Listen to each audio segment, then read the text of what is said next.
Kahit sino makakalaban ni parang Django, ninenervous din sa kanya eh.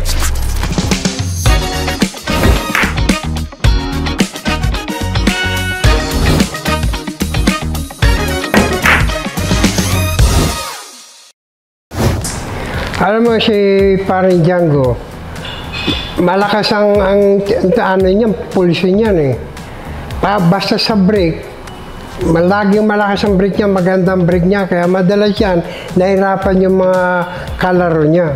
Kahit sino makakalaban ni parang Django, ninenervous din sa kanya eh. Ayan, laban namin yan, palaisipan lagi yung mga kanya, puro concentrate kami dyan sa paglalaro. Lalo na kami yung dalawa. Bago pa kami maglaban, mag-uusap naman kung hati na kami doon sa preview o hindi. Pero yung labanan namin, talaga pinipilit namin na mapaigi yung mga laro namin. Siyempre, kailangan din namin ng panalo eh. Ayun ba, siyempre, mga nakatulong sa amin dyan, marami talaga kami mga follower talaga, mga tagahanga, mga fans. Karamihan naman lahat dun eh, kampi sa akin, kaya nagkakaroon kami ng inspiration sa kanila para mapaganda yung laro namin eh. Pero yung laban namin talaga, walang initan eh. Sa amin ganun, puro malamig lang tira dahil magkasama kami eh. Siyempre, nahirapan ako sa kanya, lalo na sa breakan. Talo ako sa breakan doon.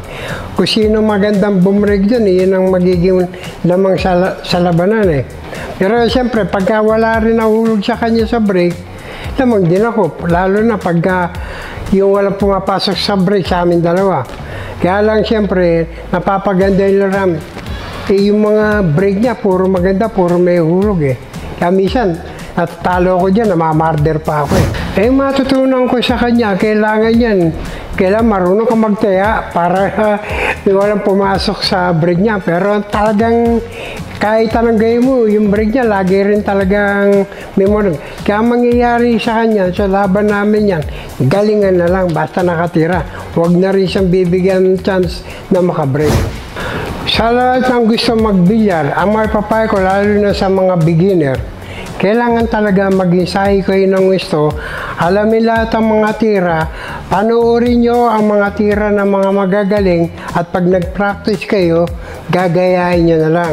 Kung kayo naman yung mga bata pa, kung kailangan nyo gumaling at mag-along bilyar, kailangan muna yung pag-aaral muna ninyo, tapusin ninyo, bago yung bilyar. Kasi ang pag-aaralan ninyo, yan ang makakatulong sa inyo habang buhay. At ngayon, pagka okay na gusto nyo maglaro, pag-practice din kayo gusto, kailangan kondisyon kayo, kailangan wag gagamit ng mga masamang gamot. Hello! This is Efrem Bata Reyes, Mansion Sports Ambassador. Follow Mansion Sports now for more news and updates.